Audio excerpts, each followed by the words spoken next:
From the headquarters of Telesur English in Quito, Ecuador, I am Estefania Bravo, and this is From the South.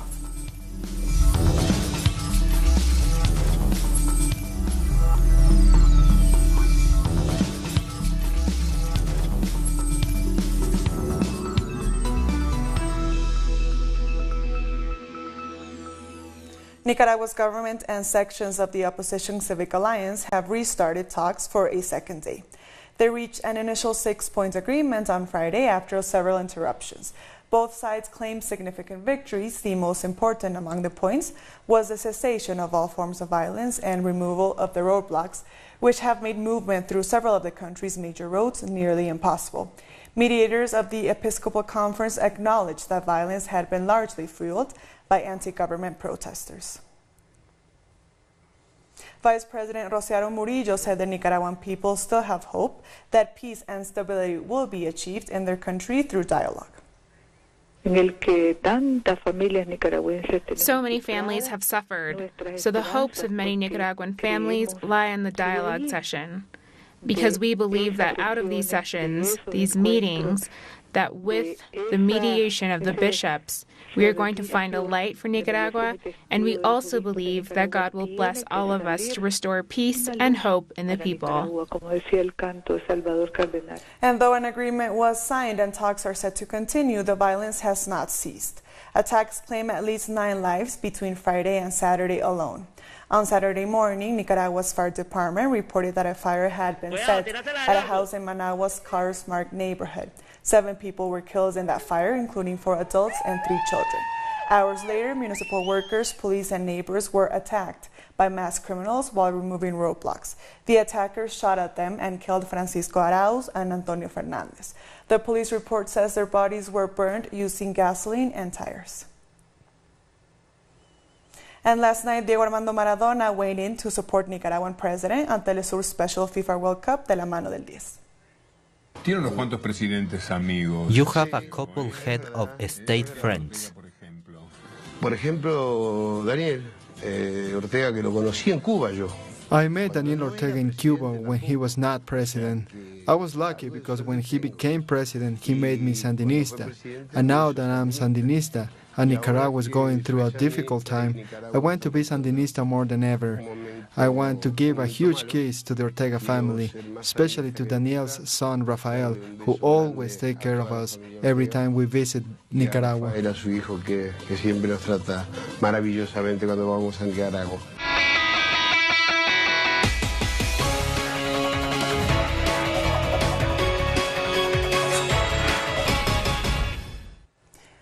There are just hours to go until Colombians start to vote to choose their next president. It's an election that will not only decide the future of Colombia and its peace process, but also have a profound impact on the region. Our correspondent in Bogotá, Paola Fernandez, has the details.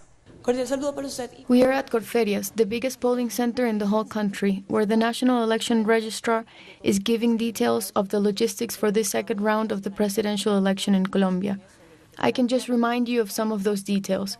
96,724 voting stations, set up in 11,233 polling centers. This is for the 36,227,267 Colombians who are eligible to vote, to be able to cast their ballots. On the ballot, there are of course the 2 candidates who got through to the second round, Gustavo Petro of the Colombia Humana Alliance and the candidate for the Democratic Center Party, Iván Duque, as well as a space to cast a blank vote. We will be following closely all these details and the vote itself, which begins at 8 in the morning on Sunday, when the polls open, until 4 in the afternoon. The election authorities say it will take about an hour from when the polls close for the results to come through and for us to know who will be the next president of Colombia. Thank you, Paola, for your report. International observers are also in place for Sunday's vote in Colombia, while peace talks with the Yellen guerrillas have also moved forward.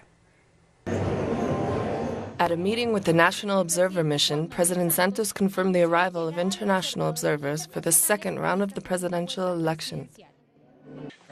There are about 100 observers from different institutions, and this second round concludes a hugely important process for Colombians. These elections have special characteristics that the observers need to take into account. The peace in Colombia is changing many things, including the elections. The MOE National Observer Mission says it has met the international observers and that everything is ready for the vote.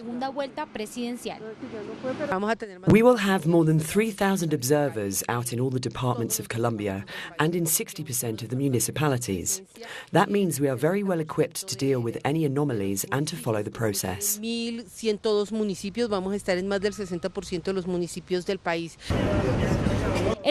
The president also said that these would be the most secure elections.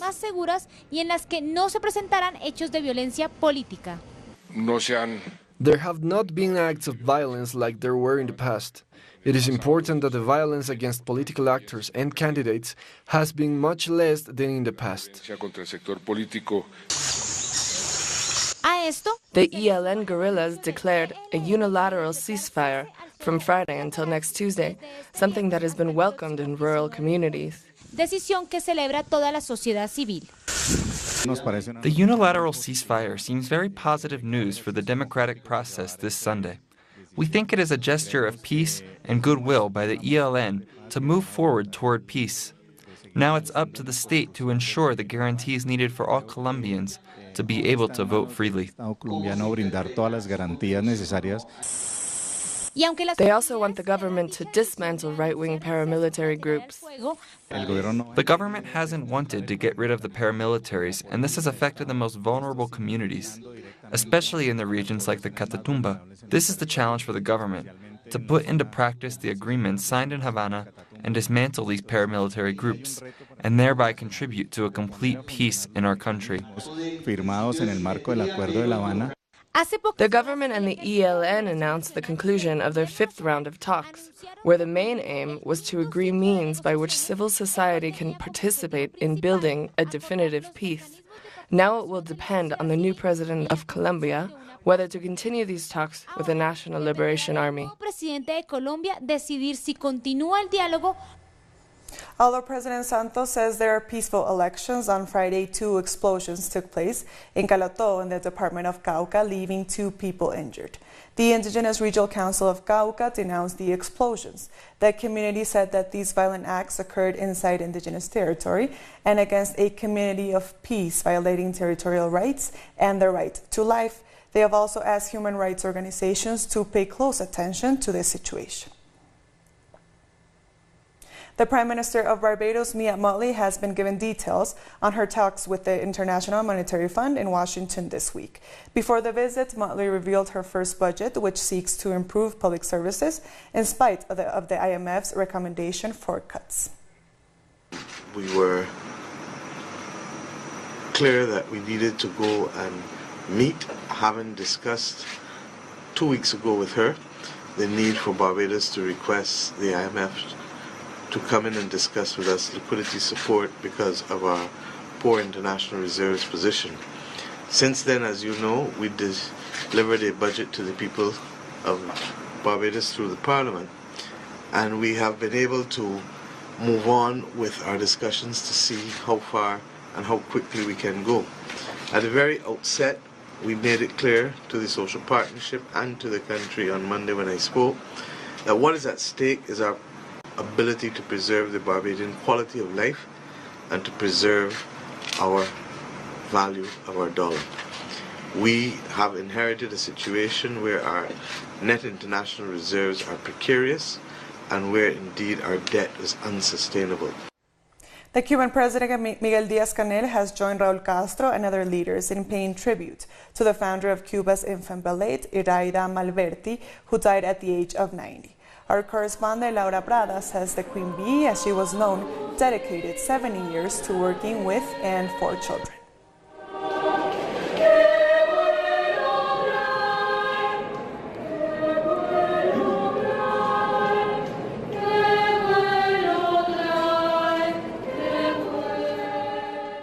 We'll take a short break now, but join us again after this look at what our multimedia colleagues are reporting.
Welcome back. World Cup minnows Iceland succeed in drawing with the Giants Argentina, while Peru goes down to Denmark. All that and more with Jose Daniel Lopez in our World Cup special.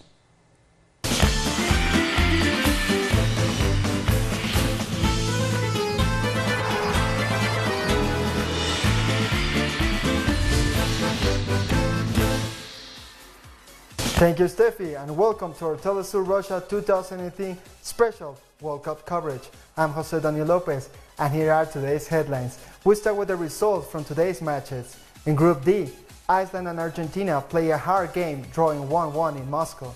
Argentina took the lead when Sergio Aguero scored in the 19th minute. Alfred Finnbogason equalized for Iceland 4 minutes later. Lionel Messi missed a crucial penalty kick in the second half.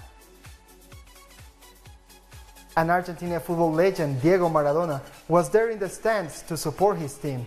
Argentine fans in the stadium were heard chanting Diego.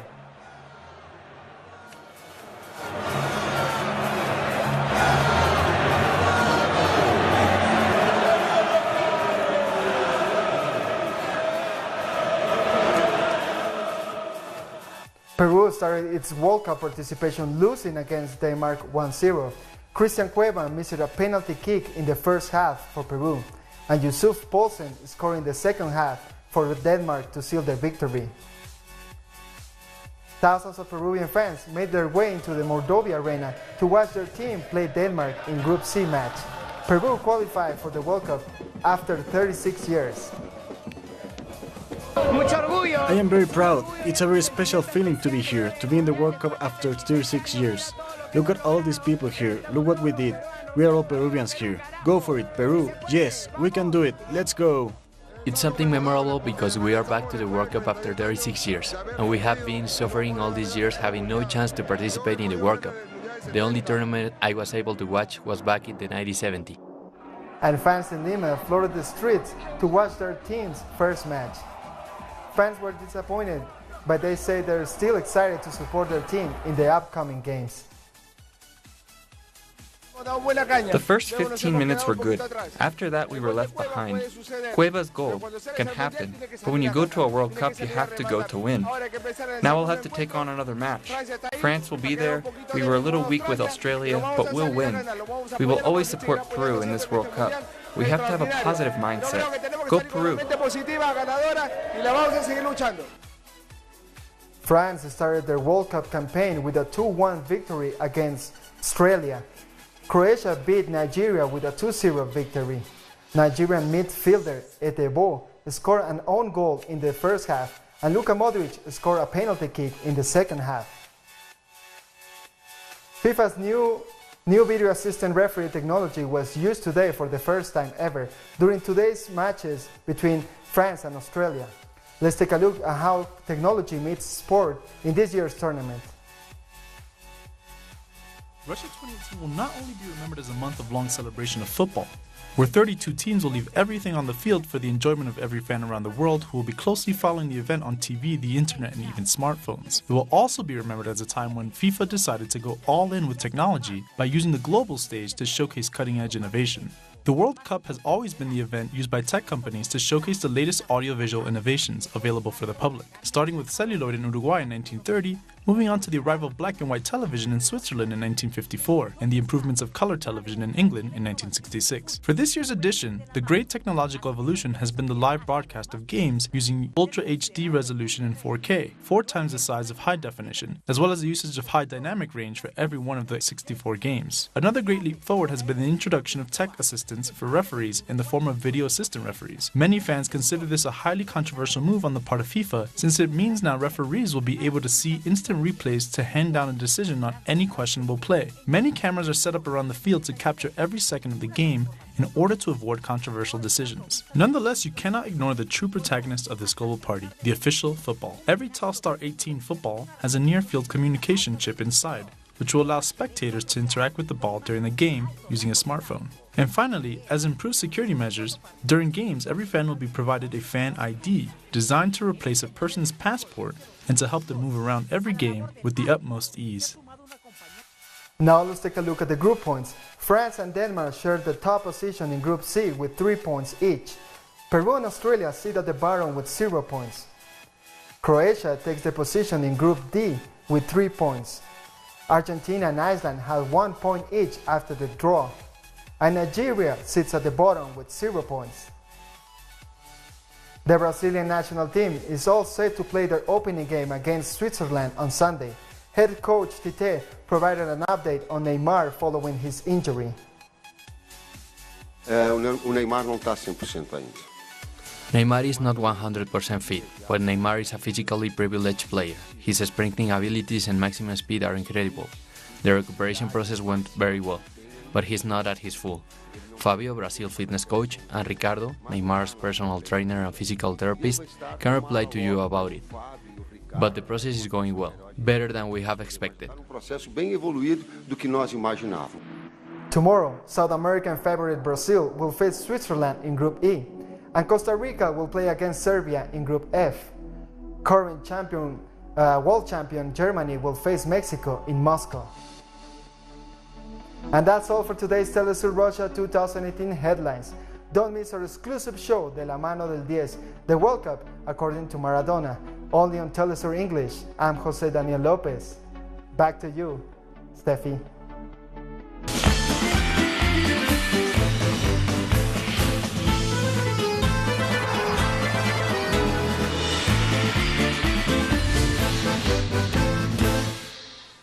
Thank you, Jose Daniel. At least 17 people, including 8 minors, were killed at a Caracas club when a person activated a tear gas device inside.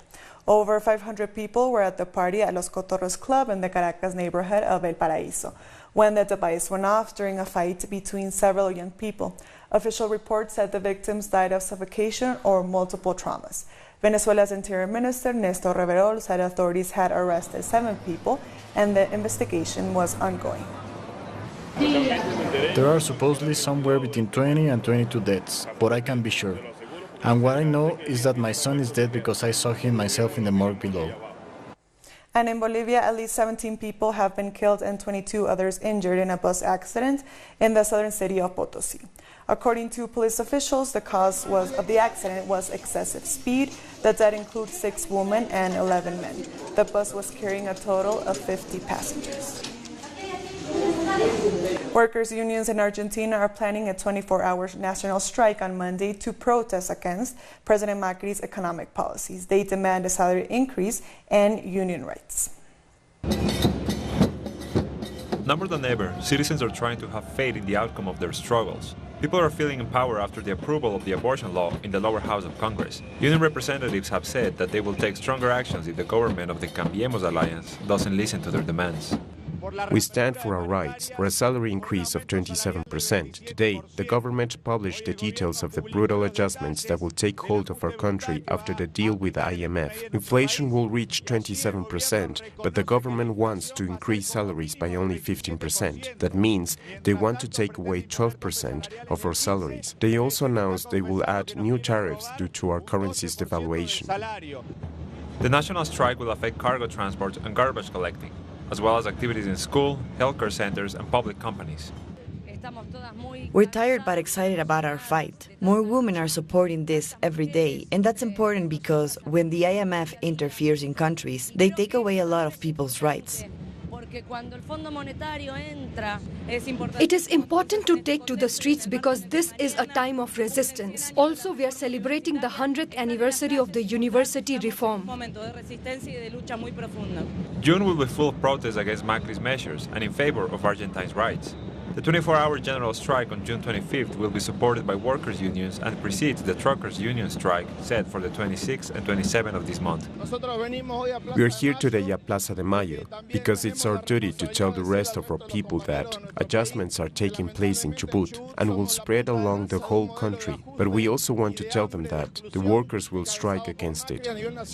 Organizers have announced that they have planned another day of action on July 9th to defend Argentina's economic independence. Protests will be supported by unions who hope their complaints will be listened to and spread around the whole country.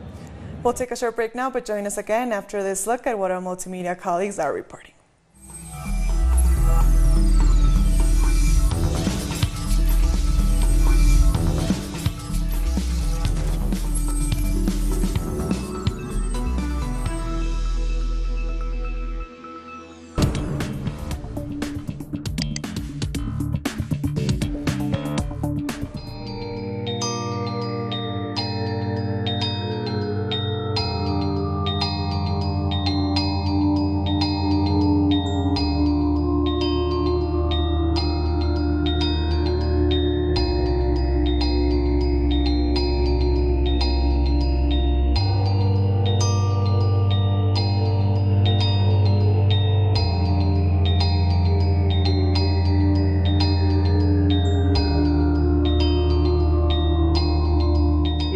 to fulfill my solemn duty to protect America and its citizens, the United States will withdraw from the Paris Climate Accord.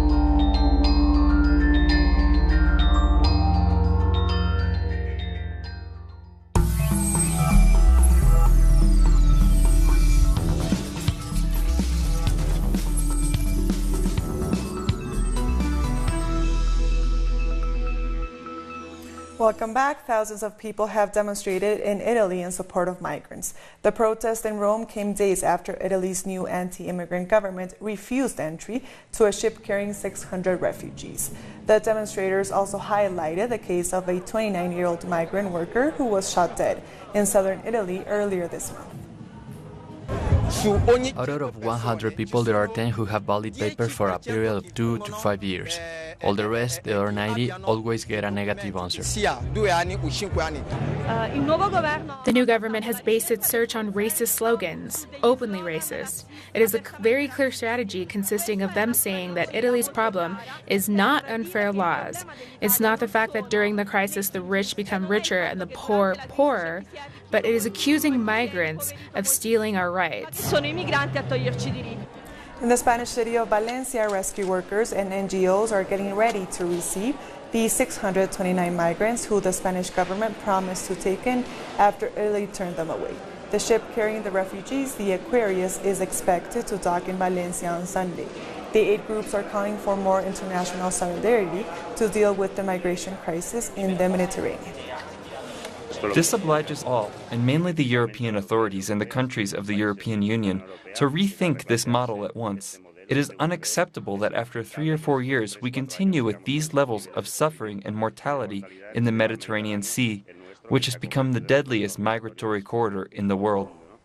Afghan soldiers and Taliban fighters have put down their guns and embraced to celebrate Eid in cities across the country.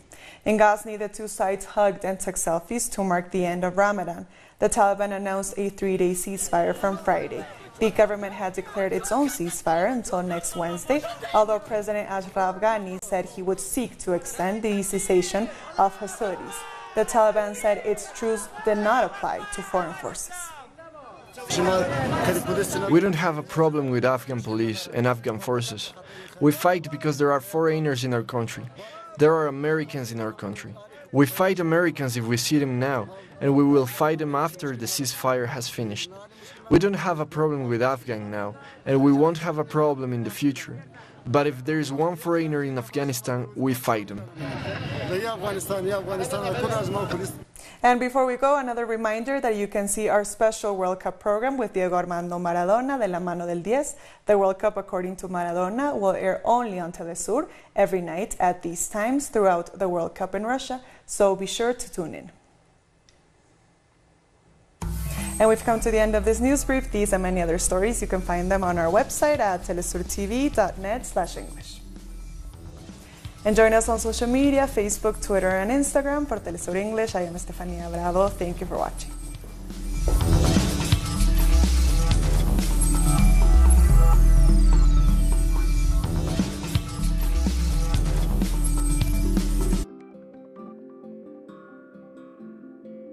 In South America and the Caribbean, we face challenges, looking for ways of contributing to solutions to the nations.